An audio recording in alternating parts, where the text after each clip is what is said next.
Special mechanism is used to pass the information from one page to another.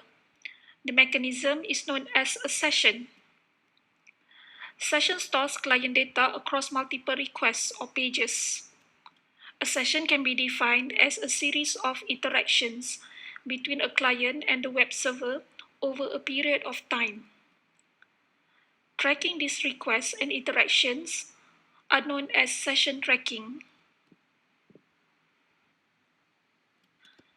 Session is used in a web application to keep track user selections.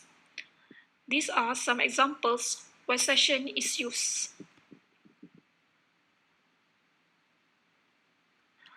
There are three common methods used in session tracking, which are hidden values, cookies, and session tracking tools from Servlet API.